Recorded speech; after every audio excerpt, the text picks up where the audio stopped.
2장 1절 말씀이 만일 이렇게 시작이 됩니다. 내 아들아, 내가 만일 나의 말을 받으며, 만일이란 것은 if죠. if란 것은 항상 선택을 의미합니다. 만일 너가 이러한 길을 간다면, 너가 만일에 이러한 선택을 한다면은 이런 결과가 있을 것이다 라는 것이에요. 사실 우리는 선택이지 않습니까? 선택은 딱 두 가지 가운데 하나일 수밖에 없어요. 하나님의 길이냐 세상의 길이냐라는 겁니다. 어렵지 않습니다. 그러니까 하나님의 길은, 그 권위는 하나님의 말씀으로부터 나오기 때문에 그것이 절대 기준으로 삼아 하나님의 말씀에 순종하는 자를 성경은 복된 자라 그렇게 말을 합니다. 그게 또한 선한 길이기도 합니다. 그래서 하나님의 말씀 가운데 거하여 선한 삶을 살아간다면 참 축복이 되지 않습니까? 인생은 선택인 게 분명합니다. 광고였나요? 순간의 선택이 10년을 좌우한다 그랬어요. 그게 무슨 광고였는지 제가 잘 기억이 나지 않는데, 예? 냉장고요. 그렇게 아는 지식이 많으면 하나님 말씀에 좀 더 집중을 하지. 그거 뭐 인생에 도움이 된다고 그걸 그냥 여태까지 기억하십니까? 하여간에 뭘 물어보면 금방 대답들 해. 뭐 나쁜 건 아니에요. 근데 사실은 때로 순간의 선택이 인생을 좌우하는, 모든 게 다 선택이죠. 오늘 넥타이를 뭘 하고 나올까 나름 선택하고 나왔어요. 어때요? 여러분 선택 잘한 것 같아요? 예. 물어보는데 예라고 대답해야지. 작은 선택도 있고 큰 선택도 있잖아요. 저는 중국집에 가면은 짜장면 시키면은 뭘 먹고 싶어? 짬뽕을 먹고 싶어요. 짬뽕을 시키면은, 그래서 태생적으로 중국집 가면은 후회하여 슬퍼하며 나온다, 만족하며 나온다? 후회할 수밖에 없어. 왜? 짬뽕 먹으면 뭐를 먹을걸? 짜장면을 먹을걸? 짜장면을 먹으면은 짬뽕을 먹을걸. 그래서 오죽하면은 짬짜면이 나왔겠어요. 하여간 저는 그래서요, 이제 제가 선택할, 뭐 무조건 그냥 맡겨. 뭐 시킬, 당신이 알아서 시켜줘. 그렇죠. 소름도 씨가 있잖아요. 다침판이라는 노래 여러분 아세요? 네? 또 안다 그럴 거죠. 미아리로 갈까요? 영등포로 갈까요? 이것도 하고 저것도 어려우니까 아예 어디로 간다고? 청량리로. 이런 명곡은 좀 알아야 돼요. 인생의 깊이를 알려면은 참 보면은 신앙적으로 명곡이 미아리로 갈까요? 영등포로 갈까요? 이것도 아니고 저것도 아니니까 청량리로 간다는 거 참 어렵죠. 요즘은 너무 음료수가 많아요. 옛날에는요, 사이다 하면은 역시 뭐였어요? 실성 사이다였어요. 그러니까 옛날에 더 좋은 시절이에요. 너무 많은 거, 마켓에 가보세요. 이거 고르고 저거 고르다 그러다가 그냥 맹물만 먹고 나오잖아요. 그러니까는 참 이 선택이 어려워요. 큰 선택은 더 어렵죠. 제가 이렇게 수박을 한번 이제 고르잖아요. 고민하고 고르는 건 여지없이 실패해. 제 경험에. 그러니까 여러분 생각해 보시고. 결혼도 마찬가지. 여러분 결혼 통계를 내봤더니요, 결혼한 사람들에게 만족도를 조사해 봤더니 놀라지 마십시오. 자기 남편 바꾸자고 제가 뭐라 그랬죠? 몇 명이 10명 가운데 여자분들이 7명이 내가 죽어도 이 남자는 안 산다 그렇게. 남자는 좀 많다 그랬어요. 남자는 절반 정도가 만족한다 그랬어요. 그냥 결혼 정말 열심히 잘 결정해서 했는데 맨날 꽝이잖아. 그래서 오죽하면 플랜카드에 내 인생의 실수는 지금 남편과 결혼한 것이고 더 큰 실수는 분당 아파트 산 것이라 그랬어요. 이 플랜카드에 분당 없어요. 그러니까 우리가 선택하는데 참 어려운 시대를 살고 있습니다. 여러분, 올바른 선택은요 딱 하나예요. 성경은 뭐라고 말하냐면은 하나님의 말씀에 청종하고 하나님 뜻에 귀를 기울이며 하나님이 기뻐하시는 일, 하나님께서 원하시는 일을 하는 것이 내 인생의 가장 귀한 선택이다. 그렇게 말하고 있습니다.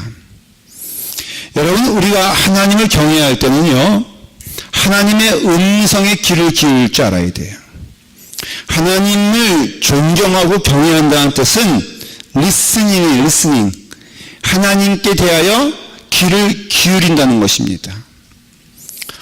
요즘 이렇게 가만히 보면요, 뭐 이렇게 대화할 때 사람들이 대화에 집중하지 아니하고 뭐 하고 앉았어요? 이거 하고 앉았죠?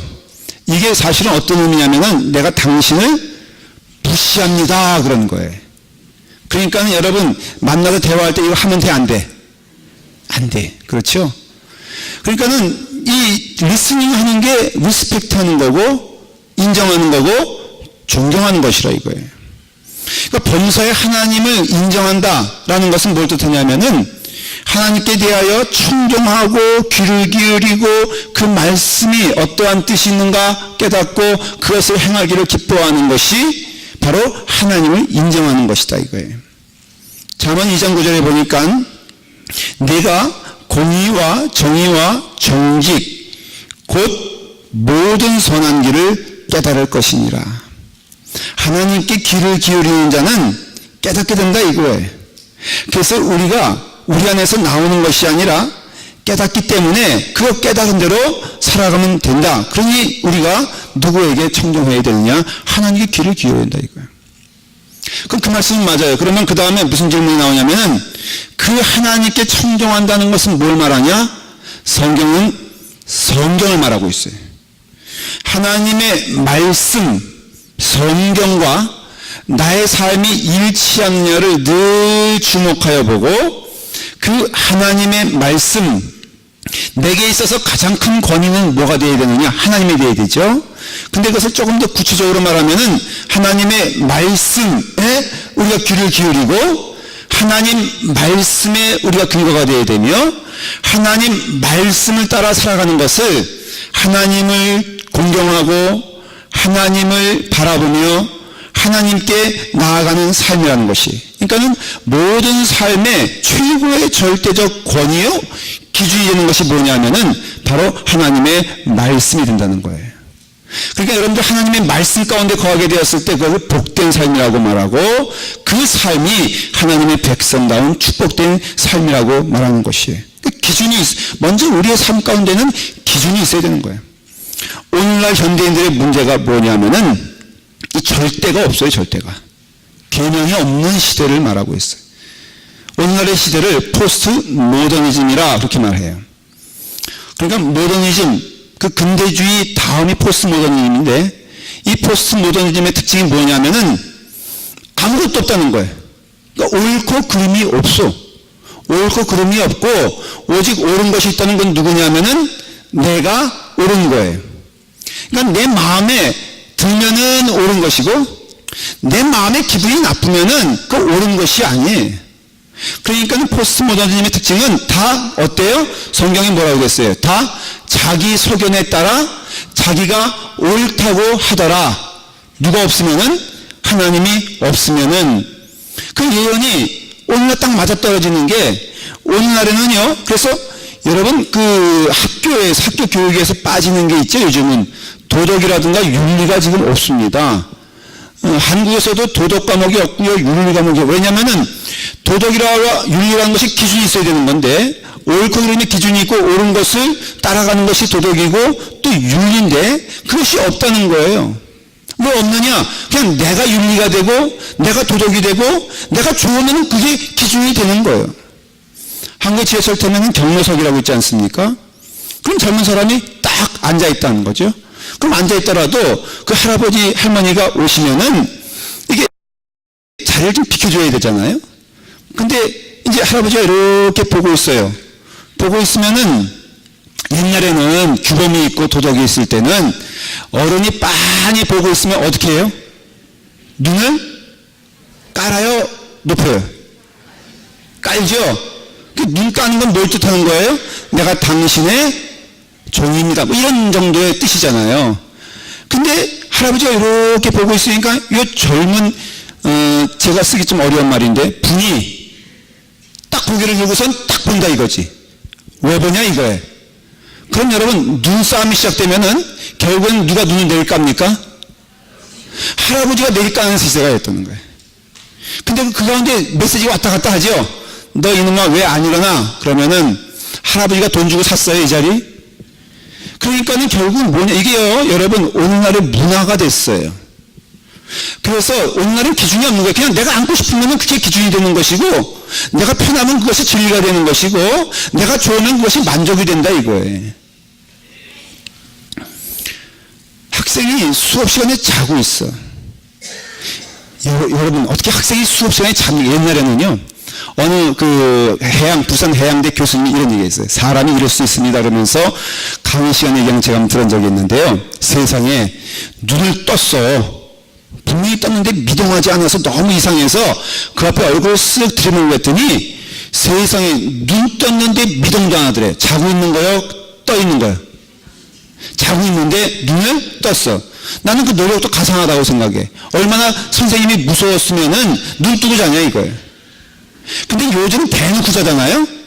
대놓고 자서 선생님이 야야야 학생이 그 공부 시간에 자면 되냐 그러면은 누가 깨우냐 그러면서 선생님이 깨웠다 그러면은 선생님이 뭐냐고 내 자유를 침범하냐고 그러면서 막 거꾸로 난리치는 시대가 이 시대예요. 그러니까 결국은요 오늘날의 시대는 뭐냐면은 이것이 한 예지만은 그냥 자기 마음대로예요. 옳고 그름이 없어요. 여러분 그렇기 때문에 이 믿는다는 게 참 힘든 시대가 되었던 것이 하나님의 말씀을 왜 사람들이 싫어하냐면은 이 말씀은 계명이 되고 규범이 되고 진리가 되기 때문에 진리는 따라야지. 그러니까는 따르기를 싫어하는 그때를 하나님 없는 세대라 그런 거예요. 믿음 생활도 잘 기억하십시오. 믿음 생활에는요 따름이 있어야 되는 거예요. 믿음의 삶은 순종이 있어야 되는 거예요.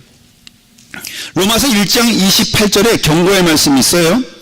또한 그들이 마음에 하나님 두기를 싫어하며 마음에 하나님 두기를 싫어하는 시대가 오늘의 시대예요. 사실은 그러한 시대에 우리가 살고 있는데 그 다음 보십시오. 하나님께서 그들을 그 상실한 마음대로 내버려 두사. 상실한 마음을 그냥 내버려 주신다는 건 하나님 심판이죠. 여러분 심판의 가장 무서운 게 뭔지 아십니까? 바로 내버려 두는 거예요. 내버려 두는 거. 여러분도 자녀들을 이렇게 교육시킬 때도 마지막에 뭡니까? 그냥 네 멋대로 해라 이거 아니에요. 그러면 내버려 두게 되었을 때 자 제가 다시 한번 로마서 1장 28절을 처음부터 읽어볼게요. 또한 그들이 마음에 하나님 두기를 싫어하며 하나님께서 그들을 그 상실한 마음대로 내버려 두사. 그 다음 어떤 일이 벌어지냐면은 합당하지 못한 일을 하게 하셨으니 사람이요 합당하지 못한 일을 하게끔 된다 이거예요. 하나님께서 그 마음을 상실하게 하시면은 오늘날에 보면요 이 세계를 가르쳐서 합당하지 못한 일들을 너무나 합당하게 하는데 문제가 있는 거예요. 오늘날의 그런 시대예요. 꼭 어떤 다른 것을 말하는 것이 아니라 모든 삶이 이 합당하지 못한 일을 오히려 당당하게 하면서 이것을 자유라고 말하고 여러분 근데 믿는 자들 기독교 신앙은요 철저히 순종이기 때문에 불교만 하더라도 안 그렇거든요. 그래서 현대인들에게는 불교적인 사상이 맞는다는 거예요. 그냥 네가 하나님이니까는 네가 부처니까는 네가 마음에 편한 대로 해라. 그것이 해탈이라고 말하죠. 여러분 오늘날에 다시 한번 제가 복음을 전합니다. 하나님의 말씀을 전하는데 하나님께서는 우리에게 하나님의 말씀을 주셨어요. 그래서 그 말씀 가운데 우리가 거하게 되면은 약속한 은혜가 넘치고 복이 넘치고 거기를 넘어서면은 우리에게는 은혜가 없다는 것을 말해주고 있는 거예요. 선택에는요 두 가지가 있어요. 하나는 목적의 선택이 있고 과정의 선택이 있어요. 중요한 건 목적이에요. 과정은 조금 다양해도 돼. 그런데 우리의 목적은 무엇이냐면은 바로 하나님이 원하시는 일, 하나님께서 기뻐하시는 일이 목적이 돼야 돼요. 그 다음에는 그 삶을 통하여서 하나님께 영광 돌리는 삶을 살아가면 되는 거예요. 여기서 보십시오. 우리가 다는 아니지만은 어떤 분들은 특별한 오늘 성가대 찬양하는 거 보니까 특별히 오늘 솔로 하신 분이 누구예요? 예, 집사님인데 어떻게 인간이 이렇게 높은 운에 올라갈 수 있어요? 저는요 가끔 저게 부러워가지고 사람 없을 때, 집사람 나갔을 때 집에서 한번 내가 어디까지 올라가나 테스트 솔직히 해봐요. 왜냐면 제가 부러우니까 안 부러우니까. 여러분 생각해 보십시오. 목회하는데 목소리도 제 이쁘다는 소리 많이 들어요. 왜들 웃으시나? 생긴 것도 괜찮다는 소리 많이 들어. 여기다가 목소리까지 완전하면은 얼마나 좋겠어 교회 부흥에. 그래서 집에서 연습하는데 내가 내린 결론이 있어. 하나님은 다양하셔서 여러 사람에게 여러 가지를 주시진 않는구나. 그래서 제가 이 목소리만큼은 인정을 해. 저분에 대해서 제가 질투할 것도 없고 속상할 것도 없고 저분 교회에 안 나왔으면 좋겠다 뭐 그런 생각도 안 해. 여러분 때로는 내게 없는 거 질투해가지고 저 양반 없으면은 내가 천만의 말씀 그냥 그렇게 열심히 하나님께 영광 돌리는 목적만 있으면 되는 거예요. 그러니까는 우리에게 중요한 건 뭐냐면은 절대 가치가 있는 거죠. 그래서 목적이 먼저 우리 가운데 분명해야 돼. 하나님께 영광 돌리냐 영광 돌리지 않냐 이거예요. 마태복음 6장 33절 너무 잘 알아요. 그런즉 너희는 먼저 그의 나라와 그의 의를 구하라. 자, 저를 쫓아하십시오. 먼저 그의 나라와 그의 의를 구하라. 그의 의를 구하라. 그리하면 이 모든 것을 너희에게 더하시리라. 그리하면 이 모든 것을 너희에게 더하시리라. 이 말씀이에요. 여러분 예수 그리스도 안에 살아가는 자들은요 불행할 수가 없어요. 약속을 드려요. 예수 안에 살아가는 자들은 절망이 있을 수가 없습니다. 삶이 고생스러워도 그러나 그것이 불행은 아닌 거예요. 고난은 아닌 것이죠. 제가 말씀드렸죠. 저는 목사 돼가지고요 좋은 일 하나 없어요. 오히려 세상에 직업을 가지고 살았으면 더 많고 살았을 텐데, 그런데 제가 목사 돼가지고 별로 그렇게 하나님께 혜택받은 것도 없는 것 같아. 그렇지만 분명한 것은 감사해요. 왜? 하나님이 먼저이시니 내 삶이 윤택해질 수밖에 없다는 거예요. 먹는 것도 순서가 있다 그래요. 생선회를 먹는데 제가 한번 혼난 적이 있어요. 전문가들하고 먹으면 피곤해. 본인이 생선의 전문가래요. 근데 여러분 그것도 먹는 순서가 있답니다. 하얀 생선이 있고요. 그 다음에 붉은 생선이 있는데 먼저는 하얀 생선을 먹어야 된답니다. 그래서 붉은 생선으로 가야지. 이 법도를 모르고 규범을 모르는 이 사람들은 붉은 것부터 먹는데 그런 사람들은 회 먹을 자격이 없다는 거예요. 먹지 말라는 거예요, 저부러. 그래서 내가 얼마나 무릎 꿇고 사과했는지 몰라. 먼저 붉은 것을 먹어도 미안하다고. 근데 절도가 있고 법이 있고 진리가 있다는 것이죠. 우리의 최우선순위가 하나님 되면요 하나님께서 우리의 모든 것을 나머지 책임져 주신다. 약속의 말씀이에요. 내게 하나님께 나아가면은 염려하는 거 있을 수 있어요. 그거 들고 나가요. 그러면 하나님께서는 그 모든 것에 응답하여 주신다는 거예요.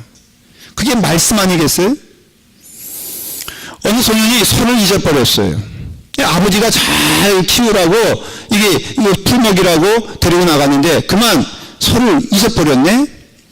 근데 소를 찾으러 나가야 되는데 딱 예배 시간이 걸린 거예요. 예배 시간이 걸려서 이 소년이 갈등하죠. 예배를 드릴 것이냐 소를 찾을 것이냐. 이 소년이 결단을 합니다. 예배를 결정해요. 여러분 그 발걸음이 가볍겠습니까? 예배는 집중할 수 있겠습니까?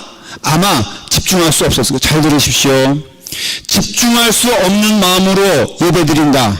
하나님이 기뻐 받아주시겠습니까? 안 받아주시겠습니까? 받아주십니다.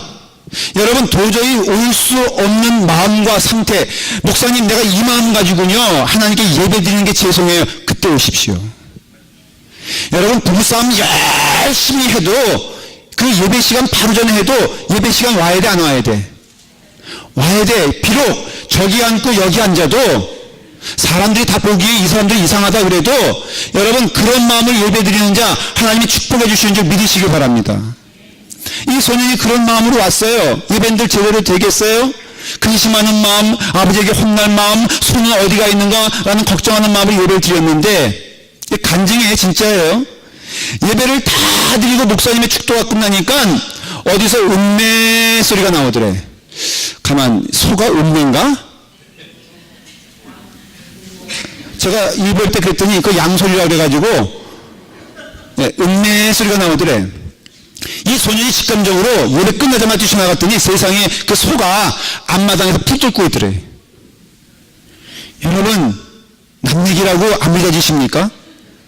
여러분, 먼저 그의 나라와 그의 의를 구하라. 그러면 하나님께서 그 모든 것을 책임져 주시고 인도해 주신다 그랬어요.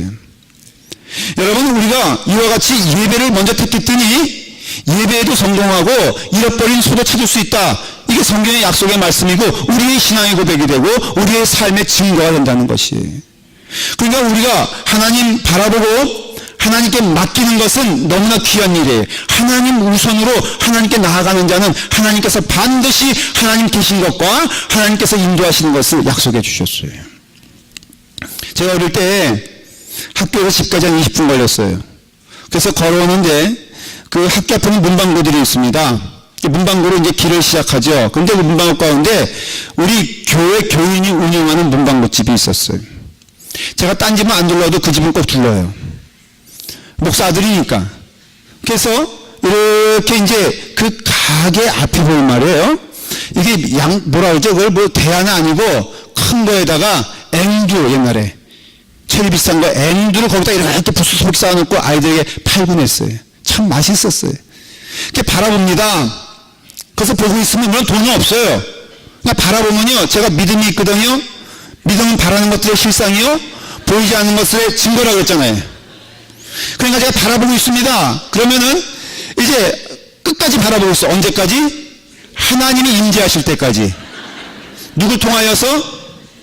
그 문방구 주인을 통하여서. 그럼 주인이 나옵니다.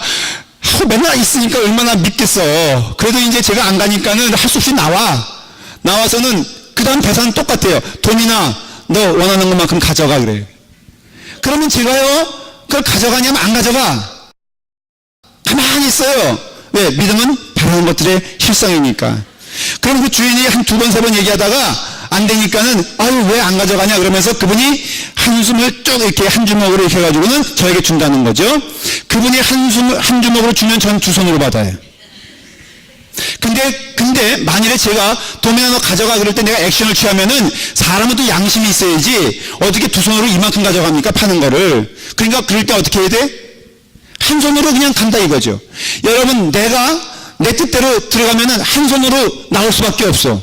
근데 여러분 가만히 하나님의 뜻을 기다리면은 그분의 한 손은 내게 무슨 손이야? 내게 두 손이 되는 거야. 계산이 딱 떨어지잖아. 그때부터 목사들 자질이 있었어요. 여러분, 하나님의 손은 언제나 내 손과 비교하지 않을 정도로 큽니다. 그래서 그 하나님의 은혜가 하나님의 말씀을 통해서 나타난다고 오늘 여러분 성경에 쓰여 있어요. 시편 119편 105절에 보면요, 이게 119편이 가장 긴 성경이에요. 장 가운데는 176절이니까. 그런데 말씀이 뭐냐면 주의 말씀은 내 발의 등이요 내 길의 빛이 나이다. 근데 여러분 119편이요 참 고난 가운데 쓰여진 거거든요. 힘든 가운데 쓰여진 거예요. 그래서 혹자는 다윗이 사울에게 쫓겨날 때 쓰기도 했다. 아니면 바벨론 포로 시대 때 쓰여지고. 근데 또 상관없어요. 어쨌든 간에 참 고단하고 힘든 상황에 쓰여진 거예요. 쫓기는 상황에 쓰여진 겁니다. 근데 보십시오. 주의 말씀은 내 발의 등이요 내 길의 빛이 나이다. 119편 174절을 보면요 뭐라고 되어 있냐면은 여호와여 내가 주의 구원을 사모하여 싸우며 주의 율법을 즐거워하나이다. 이 사람은 불법을 저질 수밖에 없는 상황임에도 불구하고 억울한 상황에도 불구하고 그거 거부하고 주의 말씀 주의 율법이 내게는 즐거움이 되나이다. 율법을 지키니까는 하나님께서 우리에게 은혜를 주시사 하나님의 말씀 가운데 거하는 자들에게 약속된 축복을 주신다는 거예요. 오늘날 여러분들의 믿음의 삶이 힘이 없고 능력이 없고 힘든 것은 딱 하나예요. 제가 보기에는 하나님의 말씀을 신뢰하지 아니하고 그 말씀을 청종하지 아니하고 그 말씀대로 따르지 않기 때문에 그래요. 여러분들 만약에 하나님의 말씀 가운데 살았다 근데 쫄딱 망했다 그럴 수 있어 없어? 있어요. 보니까. 그러나 분명한 것은 망했다 할지라도 불행한 것은 아니에요. 하나님께서 은혜 주시사 하나님을 따르는 자에겐 축복해 주신다는 것이에요. 그러니까 여러분, 그 하나님의 말씀은요, 제가 한번 이사야서 1장 10절 읽어볼게요. 너 소돔에 관한들아 여호와의 말씀을 들을지어다. 너의 고모라 성들아 우리 하나님의 법에 귀를 기울일지어다. 다시 말하면 여호와의 말씀은 뭐냐면 하나님의 법이라 이거예요. 다시 말하면 하나님께서 주시는 음성은 철저히 오늘 이 시대에는 하나님의 말씀인 성경을 통해서 주신다는 것을 믿으시기 바랍니다. 옛날에는 홍해를 직접 갈라주셨어요. 맞아요. 옛날에는 만나를 주셨어요. 옛날에는 요단강을 건너게 하시고 여리고성을 무너뜨렸어요. 그러나 하나님의 말씀이 임재한 다음에는 철저히 하나님의 능력과 은혜는 하나님의 말씀을 통해서 온다는 것을 우리는 깨달아야 돼요. 오늘 그것이 여기 있잖아요. 우리 가운데 파운데이션 신앙의 가장 기초는 뭐냐면은 하나님의 말씀이 되어야 되는데 그 말씀을 접하고 있는 우리에게 필요한 것은 순종이에요. 여러분, 순종이라는 것은요, 여러분 가만 보십시오. 순종은 이해되기 때문에 순종하는 것이 아니라 순종하면 이해하는 거예요. 이것이 만일에 이해돼서 순종하는 거라면은 순종할 필요도 없어요. 여러분, 예수님께서 뭐라 그래요? 순종하라. 너희는 아무것도 묻지 말고 너희는 물에 그러니까 그 항아리에다가 물을 채워놔라. 그리고 예수님께서 하신 말씀대로 순종해라 그랬잖아요. 그러니까 우리가 이와 같이 순종하면은 하나님께서 주시는 은혜 가운데 축복의 말씀 가운데 우리의 가는 길을 보여주신다는 거예요. 저는요, 이 말씀을 가운데 있는 게 얼마나 큰 축복인지 모릅니다. 여러분의 삶 가운데 이 하나님의 말씀이 우리 가운데 등불이 돼요. 오늘 보니까는 여기서 뭐라고 되어 있습니까? 하나님께서는 우리에게 선한 길을 깨닫게 하시고 우리 마음 가운데 명철되게 하시며 내 아들아 내가 만일 나의 말을 받으며 나의 계명을 내게 간직한다면은 내 귀를 지혜에 기울이며 내 마음을 명철에 두고 지식을 불러 구하는 명철에 얻으려 소리를 높이며 그것을 찾으면은 여호와 경외의 길을 깨달으며 하나님을 알게 되리라 그랬어요. 저는 하나님이 멀리 있다는 분들에게 권면하고 싶어요. 하나님 멀리 계시지 않아요. 하나님은 오늘에도 우리 가운데 역사하시는 줄 저는 믿습니다. 하나님 안 보이신다고요? 하나님 보이시잖아요. 하나님께서 뭘 원하시는지, 나의 인생의 계획이 무엇인지, 나의 무엇을 기뻐하시는지, 내가 가는 길이 무엇이길 원하시는지를 성경 말하고 있고 저는 거기에 순종하기만 돼요. 너무나 간단해요. yes and no예요. 내가 순종하느냐 아니면은 내가 불순종하느냐예요. 그 기준은 하나님의 말씀이기 때문에 어떠한 일이든지 하나님의 말씀 가운데 거하는 여러분 되기를 간절히 축원합니다. 두 번째는 우리가 하나님과 동행하는 삶에 있어서 중요한 게 뭐냐면은 이 말씀대로 살아가는 정직한 삶인 것을 알 수가 있어요. 여러분 7절 한번 다시 읽어보십시다. 다 같이 읽습니다. 시작. 그는 정직한 자를 위하여 완전한 지혜를 예비하시며 행실이 온전한 자에게 방패가 되신다 그랬어요. 여러분 정직한 자에게 뭘 주신다 그랬어요? 지혜를 주신다 그랬죠? 그 지혜는 다른 것이 아니라 성령님의 소리예요. 근데 성령님의 소리가 우리 가운데 울려지게 되었을 때, 그 하나님의 말씀이 우리 가운데 울려지게 되었을 때, 그 하나님의 말씀이 우리 가운데 운영되어지고 워킹이 되어지고 또 실행되어지는 것이 뭐냐면 양심이라는 것이에요. 양심. 그러니까는 우리가 이 양심을 소홀히 여기면 안 되는 것이, 믿는 자에게 주시는 하나님의 성령님의 인도하심은 철저히 뭐 별을 보거나 아니면 벼락이 떨어지거나 아니면 신비한 것을 통해서 보다도 성경 말씀을 보니까는 가장 하나님께서 역사하실 기뻐하시는 자리가 뭐냐면은 나의 양심이 된다는 거예요. 여러분들은 누구나 양심을 볼 수가 있어요. 양심이 어떤 상태인지 알 수 있습니다. 나를 훈계하신 여호와를 송축할지어다. 밤마다 내 양심이 나를 교훈하도다 그랬어요. 밤뿐이겠습니까? 이것은 밤낮으로 하나님께서 내 양심을 통하여서 나를 훈계하시고 나를 교훈하신다는 거예요. 악인의 악을 끊고 의인을 세우소서. 의로우신 하나님이 사람의 마음과 양심을 감찰하신다 그랬어요. 그럼으로써 우리가 하나님의 소리는 어디서 들려오는 것일까? 성령님을 통해서 들려오십니다. 하나님의 말씀을 통해서 역사하십니다. 근데 그것이 우리 가운데 역사하는 것은 뭐냐면은 나의 양심 가운데 역사하신다는 거예요. 내 양심 가운데 하나님께 나아가야 되겠다, 하나님의 기뻐하신 뜻을 알아야 되겠다, 이게 다 양심이거든요. 믿지 않는 자들의 특징이 뭡니까? 세상 사람들의 특징이 무엇입니까? 그 양심이 고장난 사람들이에요. 자기 양심이 화인을 맞아서 외식함으로 거짓말하는 자들이니라 그래요. 그러니까 여러분, 양심에 화인 맞은 자들은 그 양심에 부끄러움이 없게 되고 그 양심에 부끄러움이 없는 상태에서 가차없이 하는 일이 뭐냐면은 거짓말이야, 이거 거짓말. 그러니까 거짓말의 화신은 사탄 아니겠습니까? 거짓말의 왕은 사탄이란 말이죠. 그러니까 우리가 하나님을 떠났을 때 나타나는 현상은 무엇이냐면은 바로 거짓말이에요, 거짓말. 제가 하나님을 떠난 때가 있었어요. 초등학교 2학년 때. 하나님을 떠난 때 제가 친구들과 가면서 그때도 1,000원이 땅에 떨어져 있었어요. 근데 보십시오, 여러분. 1,000원이 땅에 떨어져 있는데 제가 제일 먼저 발견했어요. 그때 제가 한 행동이 뭔지 아십니까? 이거 어디다 갖다 줘야 돼? 예? 갖다 줘야죠, 파출소에. 근데요, 5명이 갔는데 제가 제일 먼저 앞에 갔는데 여러분, 제가 먼저 한 행동이 뭐냐면은 재빨리 발로 그 1,000원을 밟아버린 거예요. 왜냐면 누구에게 안 보이려고.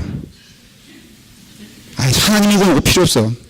친구들에게 안 보이려고 딱 밟고선, 야, 얘들아 먼저 가라. 내가 지금 급히 묵상할 일이 있어가지고 잠깐 내가 여기서 쉬어야 되겠으니까는 너희들 먼저 가라. 이건 이 친구들이 눈치가 뻔하잖아요. 그러니까는 알지, 너 무슨 짓이 하면서 해서 1,000원을 결국은 5명에서 의논하기를 경찰서에 가져갈 것이냐, 요거였잖아요. 근데 경찰에 가져가면은 자기들도 다 떼먹을 거니까는 어차피 이거는 눈먼전이니까 애들이 너무 비상해. 그래가지고 먹었죠. 그리고 또 돈이 남아가지고 내가 몇 개를 또 사왔어. 그것도 어머니한테 들켰네. 그러니까 어머님이 따져묻기 시작한, 너 이거 어디서 나온 거냐? 아니, 그냥 뭐 길 가던 사람이 야, 길 가던 사람이 왜 줘? 너 정직하게 말해봐. 제가 나온 게 뭐예요? 그래서 거짓말이요, 거짓말. 친구 엄마가 사줬다는 거예요. 여러분, 지금 어머니가 돌아가셨는데 그거 회개하고 어머님이 좀 들으셨어야 되는데 아직도 불효자는 옵니다. 그래서 여러분, 나오는 게 양심의 화인 맞으면요, 나타나는 게 뭐냐면은 바로 거짓말이에요. 가차없이 거짓말을 합니다. 하나님은 우리에게 주신 게 뭐냐면 양심이에요. 그러니까 여러분, 결론은 뭐냐면은 양심에 꺼리느냐 꺼리지 않냐를 물어보고 답해야 되는 거예요. 그걸 누가 제일 잘하느냐? 내가 제일 잘 알아. 여러분, 제발 이상한 질문 가지고 저한테 오지 마세요. 목사님, 제가요, 친구가 왔는데 라스베가스를 가자 그래요. 제가 목사님, 가야 됩니까 말아야 됩니까?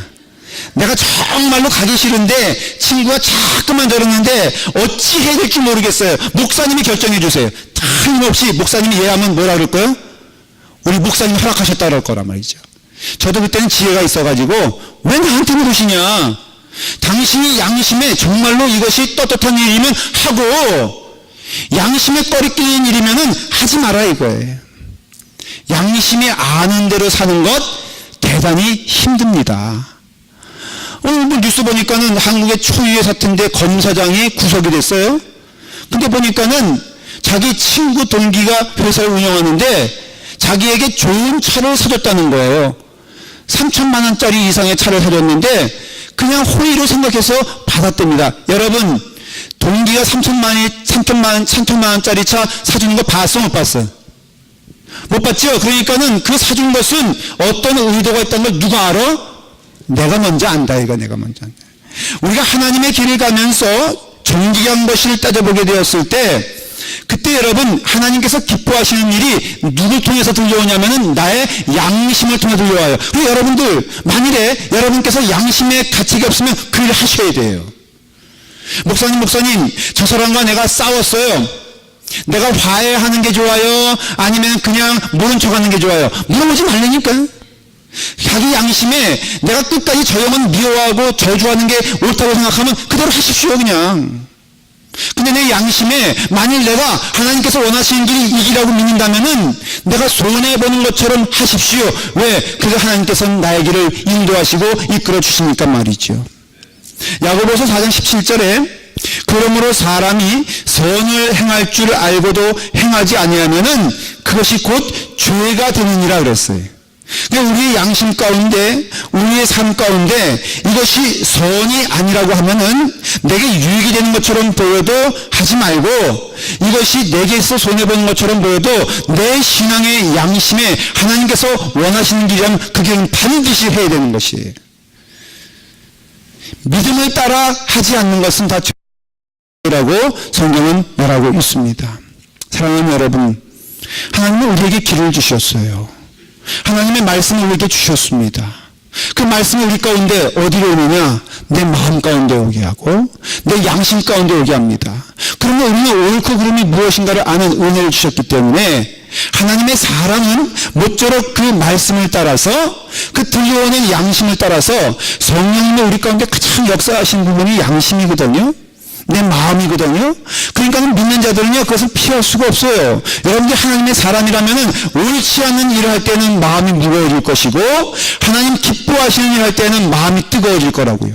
그러면 우리는 하나님 기뻐하시는 마음을 가지고 하나님 기뻐하시는 결정을 하면서 나아가면은 그게 복이에요. 여러분, 우리가 실수한 게 뭐냐면요, 남이 나에 대해서 말하는 것은 귀가 너무 열려 있어요. 성경은 그거 듣지 말라는 거예요. 너가 너에 대해서 말하는 것을 귀를 기울여라. 너의 양심이 너에 대해서 말하는 것을 귀를 기울여라. 성령님이 너에 대해서 말하는 것을 귀를 기울이고 내 귀가 열려 있어서 하나님께서 기뻐하시는 그 은혜 가운데 정직한 마음으로 하나님의 말씀이 근간이 되어 그 뜻을 따라가는 자들에겐 하나님께 주신 축복과 은혜가 넘치게 되는 줄 믿으시기 바랍니다. 선한 길을 깨닫고 하나님의 길을 깨달은 자는 하나님의 축복이 임하십니다. 기도하겠습니다. 아버지 하나님, 우리에게 하나님의 말씀을 허락하여 주시니 감사합니다. 그 말씀은 내 발에 등이 되고 또한 우리에게 갈 길을 보여주는, 어둠 가운데 비춰주는 축복이라고 하셨습니다. 아버지 하나님, 성령님 내 안에 거하셔서 하나님의 말씀을 우리에게 들려주시고 하나님의 말씀대로 살라고 하셨을 때 내 양심을 속이지 않게 하여 주시옵소서. 하나님 앞에서나 나에 대해서 정직한 영혼 될 수 있도록 인도하여 주시옵소서. 예수님의 이름으로 축복하여 기도하옵나이다. 아멘.